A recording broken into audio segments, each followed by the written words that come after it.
Yeah.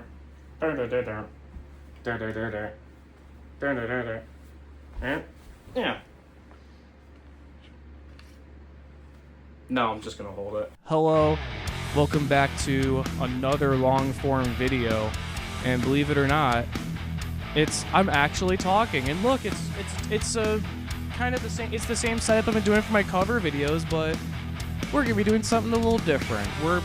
But not really different. It's not really that new. Everyone's done this a million times. I'm doing an album review. Anyway, the album we're reviewing today is Hum of Hurt by Converge.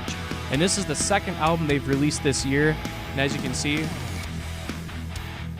I'm wearing my Converge shirt that I got from a show I went to back in April. And I also have a patch that I got from the same show. It was a pain in the ass to sew on. Anyway, where do I begin? So, I'm just gonna kind of read off my notes basically. Yes, I mean just the beginning of the song, they don't waste any time. Already kind of goes hard as fuck with this drum fill and this first song, Slip the Noose, and then there's like this really heavy riff that kind of comes in that sounds a bit syncopated. It's very mathcore like, which is not new for Converge. They've been doing that since Jane Doe, and I think a little bit before that. Then, if we're talking just about the production of the whole record, it feels a little bit more subdued. I feel like the master is not as loud compared to how it was on the previous album they did, Love Is Not Enough, which I will kind of come back to that a little later.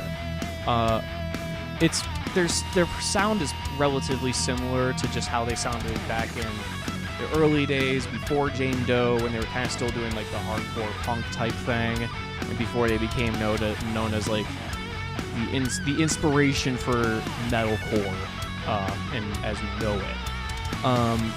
There's just and while I don't touch on lyrics that much generally, I really like some of the lyrics that I could tell from the album. Especially from the song Doom and Bloom. Like, there was a line I really liked, which goes like this: I feel the sunlight retreat. It does not want me to see what my introspection brings as the words leak out of me. And other lines, such as some cuts are deeper than lifetimes.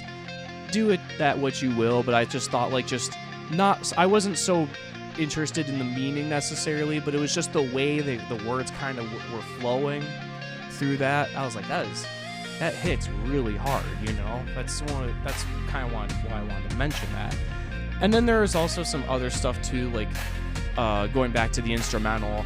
The guitar work on the album is excellent, as usual. Kurt Balow is an awesome guitarist and producer. There's a lot of really cool stuff that he does. He does like this weird unison guitar bending thing.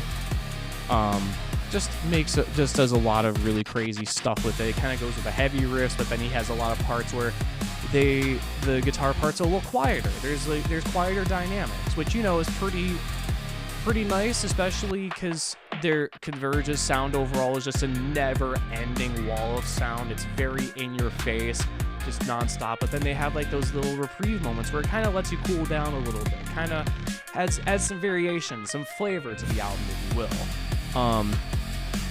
And there's so many great examples of just how they use quieter dynamics to make louder parts sound a lot bigger. I mean, a great example would be the song Detonator. Detonator has a section where it's like a little quiet, has like a lot of parts where there's a lot of tension building, and then there's this explosive payoff that happens, and it really does feel like someone really pressed the button on the detonator and just went boom like that. What other parts did I really like? There were so many other ones. I also really like the intro riff for I Won't Let You Go, which I'm going to demonstrate a little bit of it unplugged on my guitar.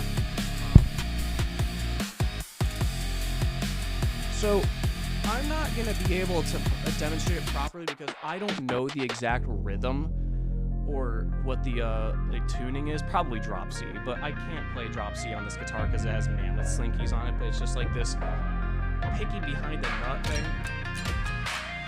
that kind of sound, but it's very, very distorted, very kind of unsettling and kind of atonal in a way. Back to that whole pick scraping kind of sound. There's also a lot, like, again, going back to the weird rhythms and time signatures that they use on the album. I mean, they do that a lot, where it kind of makes things feel a little bit disjointed and unsettling and that kind of thing. Especially with these dissonant chords they're playing in this really crazy rhythm section on a few songs.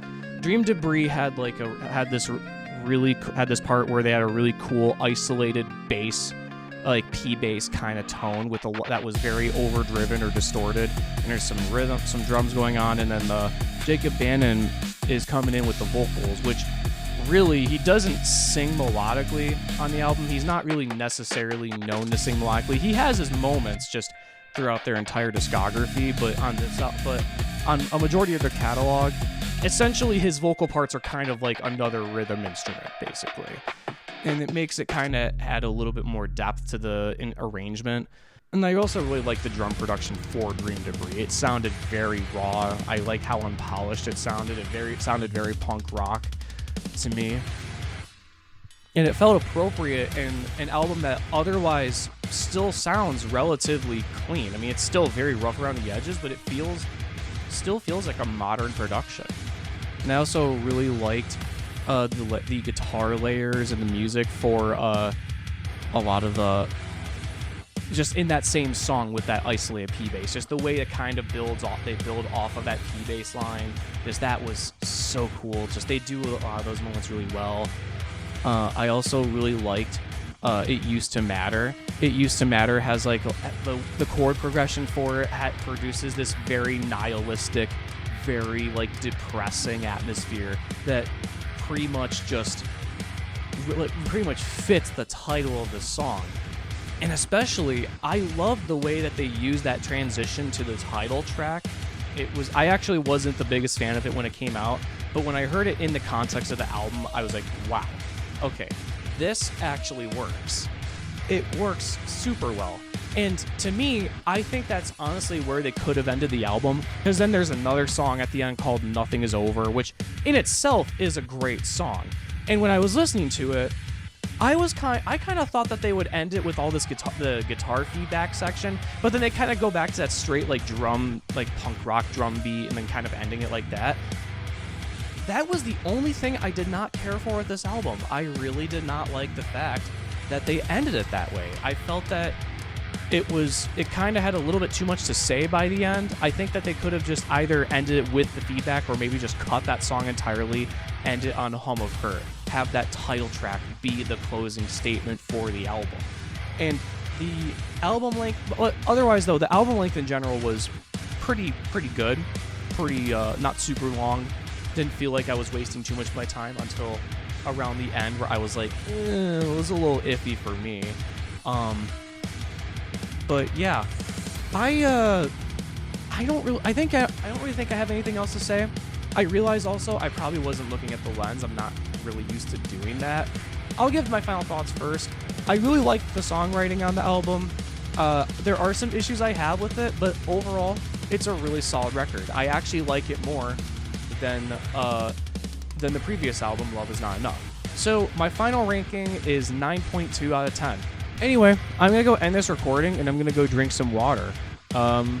Yeah, and I also will have some more cover videos and some more stuff to review during the week. So be on the lookout for that. Bye.